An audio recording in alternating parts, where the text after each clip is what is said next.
Welcome to our channel engineer choice tutor. आज के lecture में हम लोग देखेंगे time scaling. Okay, time scaling of a discrete time signal. तो टाइम स्केलिंग कैसे परफॉर्म किया जाता है, देखिए। Time scaling of a discrete time signal X of N can be perform by replacing N by A N in X of N. Okay, कैसे perform किया जाता है, देखिए। एक्स ऑफ एन है आपके पास और मुझे टाइम स्केलिंग परफॉर्म करना है, तो मैं क्या करूंगा, इस एन के जगह क्या लिख दूंगा, ए इंटू एन। ओके, इसी को क्या बोलते हैं, time scaling. Okay, time scaling दिख रहा है। इस n को मैंने एक कांस्टेंट a से मल्टीप्लाई कर दिया, इसी को क्या बोल रहा हूं मैं, टाइम स्केलिंग बोल रहा हूं। मैथमेटिकली इसको कैसे डिफाइन कर सकता हूं मैं, क्योंकि ये n क्या है, n एक टाइम ही तो है, डिस्क्रीट टाइम, n से डिनोट कर रहे हैं। ओके, तो mathematically it is defined as, mathematically इसको कैसे डिफाइन किया जा सकता है, y of n is equal to x of A N. Okay, ऐसे डिफाइन किया जा सकता है। इसमें अब दो केस बनते हैं। मान लीजिए इफ ये जो स्मॉल ए है वो ग्रेटर देन वन हो। ओके, ये ग्रेटर देन वन है तो इसको हम लोग क्या बोलेंगे, time compression. Time compression, okay, it is a time compression, it is a time compression. या फिर इसको सिंपल लैंग्वेज में समझा जाए तो यहां पे क्या होता है, compression of a signal. Signal is compressed. Okay, इस केस में क्या हो जाता है, सिग्नल इज कंप्रेस्ड, यानी कंप्रेशन ऑफ द सिग्नल।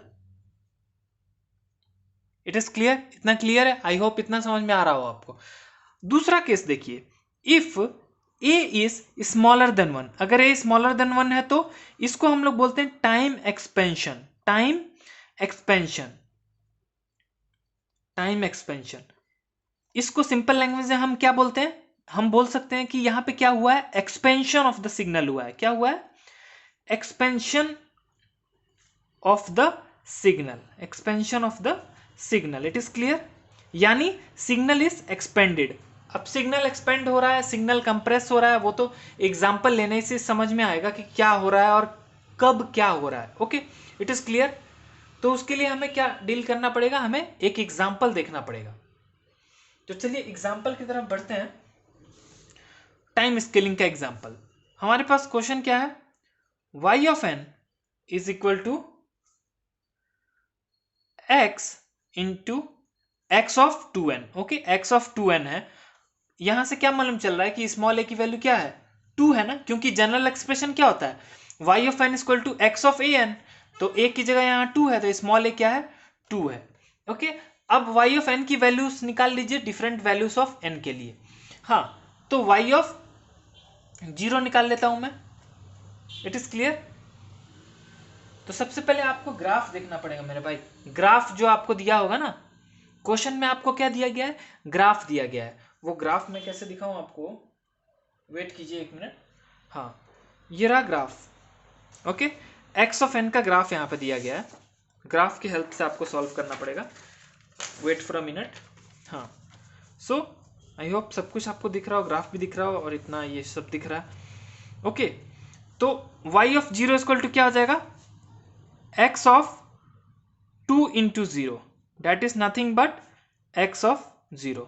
अब देखिए x ऑफ 0 क्या है, यहां पे देखिए तो x of 0, n equal to 0 पे x ऑफ n क्या दे रहा है, 1 दे रहा है, तो ये क्या आ गया, 1 आ जाएगा।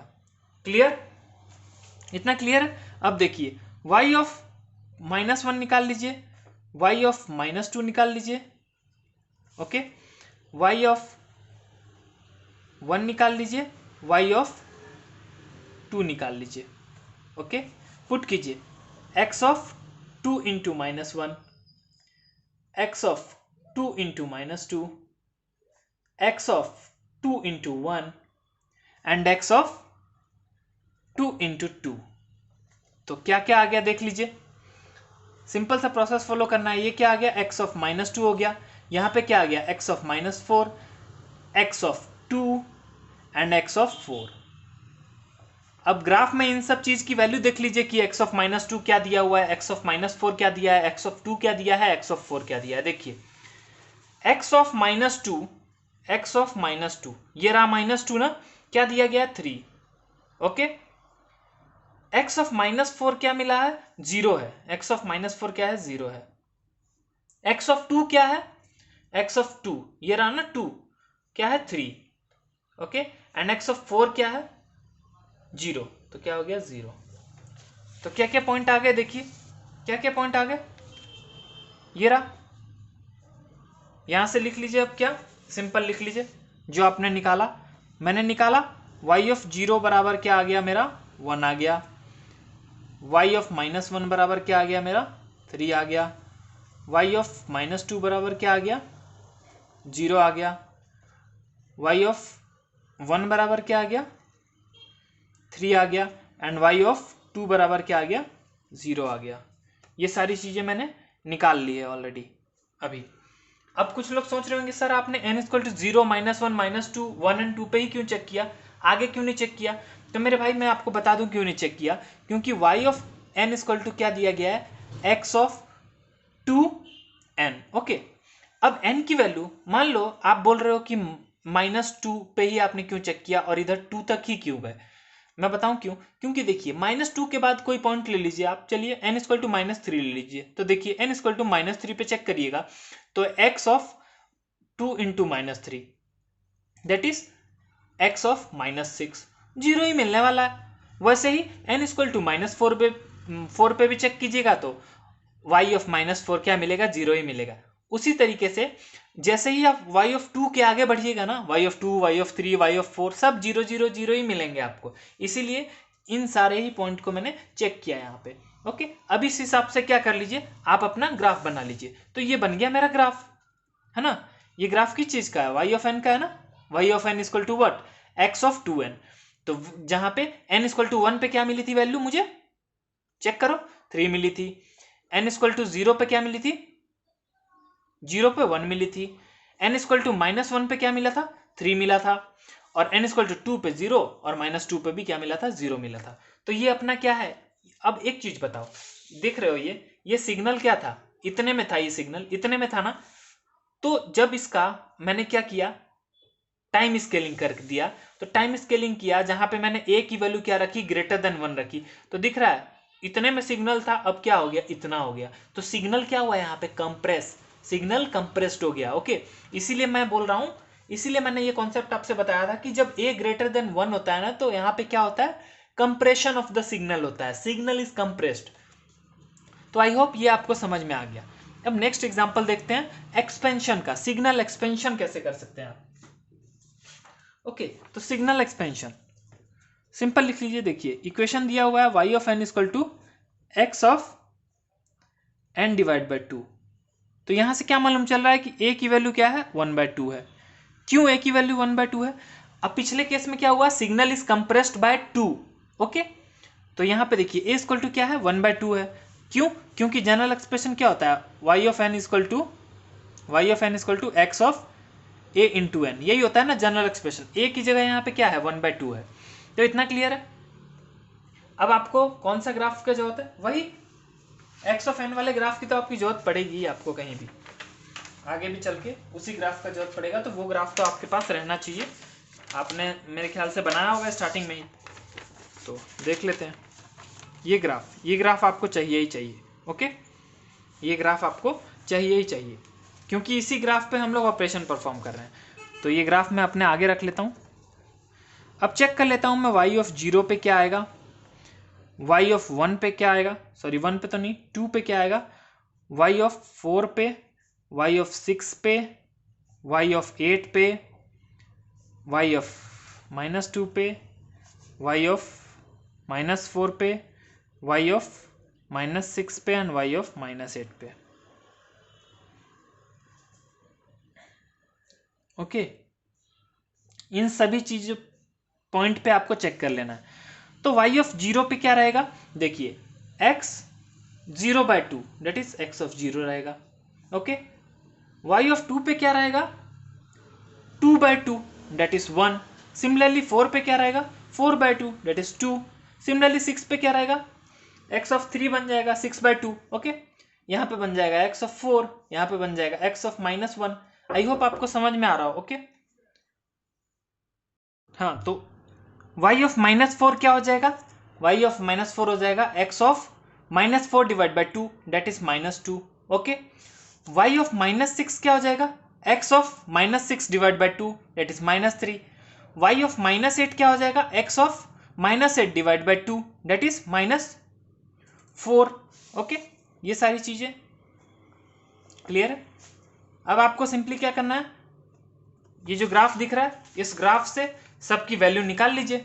ओके, तो x ऑफ 0 की वैल्यू क्या है, 1 है, x ऑफ 1 की वैल्यू क्या है, 2 है, x ऑफ 2 की वैल्यू क्या है, 3 है, x ऑफ 3 की 4 है, x ऑफ 4 की 0 है, x ऑफ -1 की 2 है, x ऑफ -2 की 3 वैल्यू है, x ऑफ -3 की 4 वैल्यू है, x ऑफ -4 की 0 वैल्यू है। अब आपके दिमाग में एक चीज आया होगा, डाउट हो रहा होगा कि आपने y इक्वल टू 0 पे ही क्यों चेक किया, y इक्वल टू 2 पे ही क्यों किया, 4 पे ही क्यों किया, 2 के मल्टीपल पे ही क्यों किया आपने, y इक्वल टू 1 पे क्यों नहीं चेक किया आपने, है ना, डाउट आ सकता है।